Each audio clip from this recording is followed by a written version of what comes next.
Welcome back to the TBHS Football Podcast with host White Howell, Lucas Martin. our special guest. Coach Wiggers. Today we're on episode 3 of Coaches Talk Now, and you ready for it? Yeah, I'm ready. All right. So just going to sum up a little bit of things since our last one. It's been a little bit. Going in, you guys beat Francis Howell, big win, 43-27, and then you guys followed that up with a Fort Zumwalt West game, which you guys ended up losing that one, which was a little rough game. You know, it just wasn't the best game you guys had. But then you guys came back after that playing North, big one there, 73-6. And then this week you guys have Battle. So just talking through, how was those past couple weeks with you? We've been through ups and downs, right? Going to beat Francis Howell, we felt like that was a big win for our team. It's one that we always look forward to every year, going to play those guys. So we felt like we played really well. Unfortunately, we didn't follow that up with a good one against Zumwalt West. They got us 21-7. We just didn't play up to our full capability. But really, the way that we're looking at it right now is our ultimate goal is we want to be playing our best football by the time we start the postseason in November. Right. So we're going to go look at the film. We have been looking at the Right. film. Checking things out, coming up with some solutions because that is a team in our district. So. We're ready, looking forward to potentially getting a rematch with those guys and having another shot at them because, it just left a sour taste in our mouth, and Right. we'd like another opportunity to play against them. So, Yeah. And then last week, obviously, like we said, it's all about us. We just want Right. to make sure that we're getting better and, playing good ball by November. Yeah, so going into this week, you guys played Battle, which last year you guys played them also, and it was 49-28, but it was a pretty big lead going in that whole game, and they started slowly coming back towards the end with subs being in there, younger guys, but you guys have it this year again to finish it out.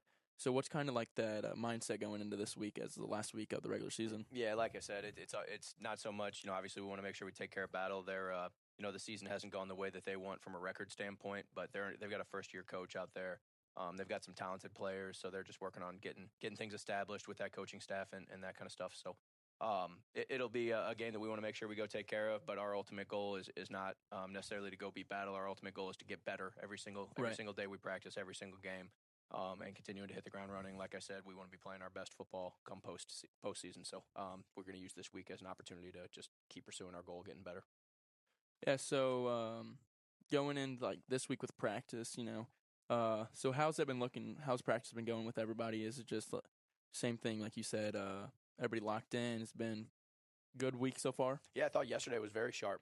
We play Monday's a little bit different. We go through walkthrough, introduce our game plan and stuff on Mondays, and then we have our freshman and JV games. So it's not as heavy of a work day for the varsity guys, but it's a really good opportunity for the future of the program to go out and compete. So we won both games on Monday night.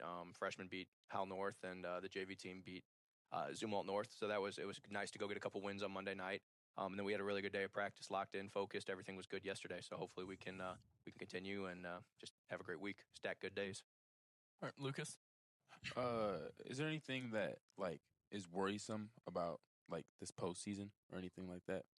I wouldn't say worrisome. The biggest thing with postseason football is once you get there, you got to throw the records out the window. It doesn't matter what you've done in the past. It doesn't matter. That's why I said we're excited about a game with Zumwalt West, because at the end of the day, that 21-7, that doesn't matter. Right. We've got a potential matchup with Francis Howell. We beat them by 16 points in the regular season. That doesn't matter anymore. You can go out and you can go 0-9 and play a great game, and you find yourself winning a playoff game. Same thing, vice versa. You could have a great record going in. Come out and lay an egg, and you find yourself going home the first week. So Right. There's nothing that's particularly worrisome, specifically. It's more so just having that mentality of we have to be at our best, and you have to go out and play, or else you're going to go home. Your offseason is going to start early. So, like I said, nothing worrisome, but excited about the opportunity to go to prove ourselves. Yep.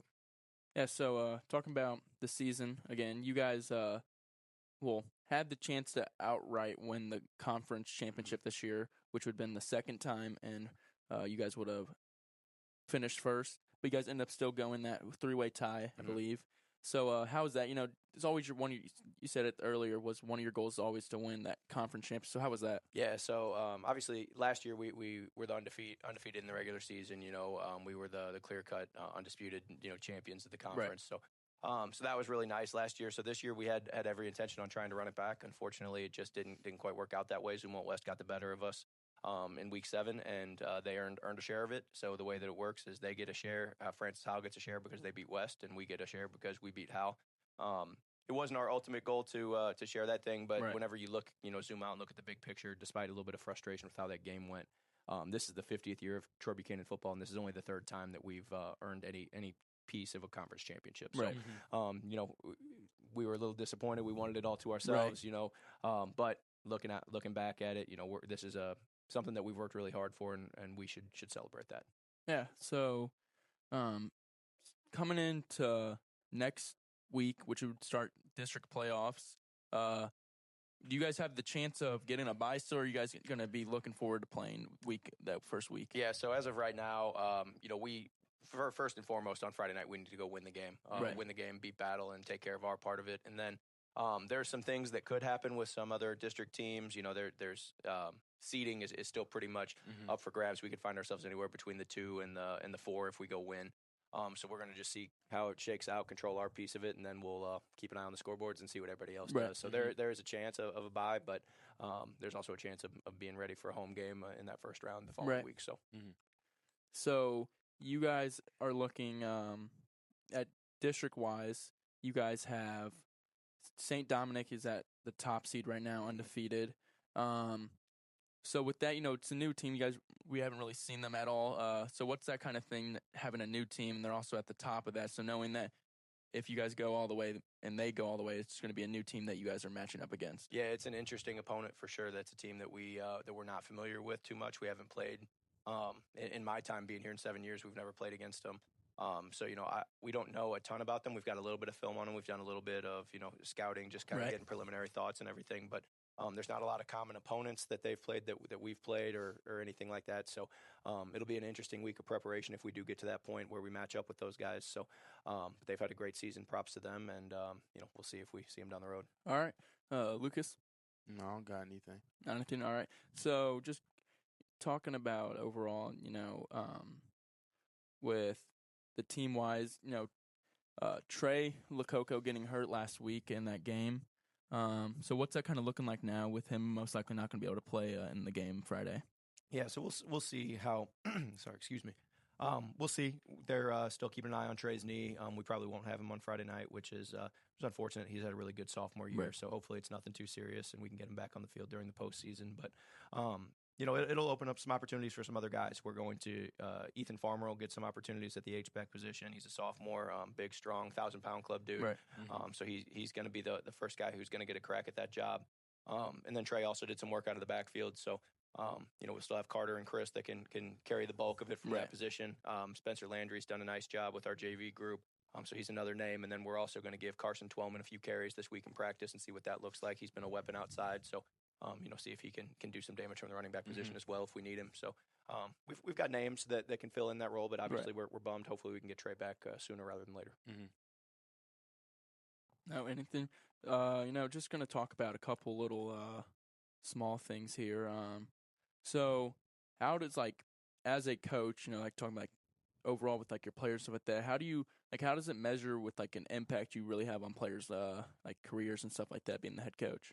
What do you mean? How does... So, you have, let's say, there's players and they're, they really, some players that we've talked to said that, you're their biggest, impact coach-wise, stuff like that. Last week, Monday, we interviewed Aiden Baker, and he brought you up saying that you were, his favorite, coach-wise with bringing him through, defense, stuff like that, and you had a big impact on him. So, how's that kind of knowing that you're leaving a lasting impact with your players? Yeah, it's what it's all about. Obviously we want to go out and win football games and have success on the field, and that's an important part of what we do. But at the end of the day, we've got 165, 170 kids in our program, and we want to create an atmosphere that those guys feel safe, they feel at home, they feel comfortable, and create a unique and memorable experience for them.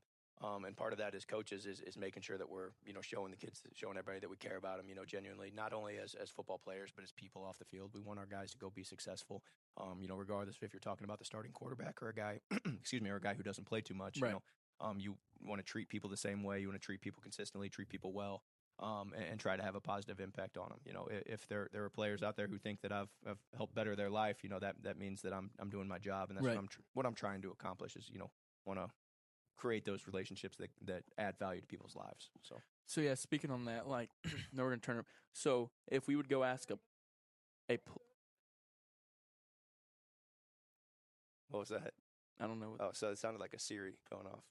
but so back, so as a player now, how would you want a player to describe you as a coach, and like overall just as a person, as someone like leading all over them? Yeah, I think you know, I would want our players to describe me as somebody who is approachable, but you know, somebody who's fair, understanding, but also holds a standard. You know, Right. that's what it comes down to.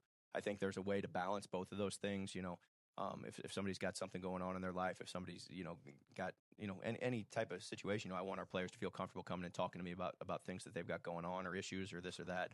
But with that being said, you know, it can't just be that aspect of the relationship. There has to be the line where you know, where things need to be accomplished, and, you know, we're holding people accountable and pushing them to be their best. And if Right. you can kind of balance those types of things, that's wherever you know, can have success. So I hope our players would feel that that's the experience that we're given. So yeah, you have anything, Lucas? No. All right, a couple more little things here we have before we get off here. So saying kind of like overall. So when you like, let's talk about Ethan Farmer. You said he has a good chance of cracking at the H spot this week. So how is that kind of move with practice-wise, moving him from, you know, he played Y, so he knows all the plays still coming from that kind of stuff. But I think last year, his freshman year, he played H too. So how's that kind of just moving him around, being able to learn all that stuff, get down? Or is that pretty easy just with all the playbook and stuff like that? Yeah, I don't know if it's necessarily easy. I don't know if that's the right word to describe it, but we talked to our guys about adding value. You know, how can you add value to the team? How do you make yourself more valuable? As coaches, what skill sets do you need to have where we look at you as a guy who can fill jobs? And what I mean by that is, you know, I coached the safeties specifically. So looking at safeties, if I've got a safety who can only play free and can't play the other two positions, Yeah. now you have significantly limited your ability to get on the field and to help the team. So with the tight ends, you know, he has been primarily focusing on Y. There's not a huge difference in a lot of the rules from H and Y, you know, just a couple different things. So the fact that he's a smart kid and just having the ability to move back and forth between different positions just makes him that much more valuable to our football team. So I've got no doubt he'll be able to do a fine job sliding over into that position. All right, well, do you have anything, the last thing to finish it off here? No. I feel like you guys covered pretty much everything. All right, well, I don't got anything. Do you have any things you got to say? Nope, I'm all good, fellas. I appreciate y'all. All right, well, again, I'm Wyatt Howell. Lucas Martin. Coach Wiggers. And thank you guys for watching. Yeah, thank you guys.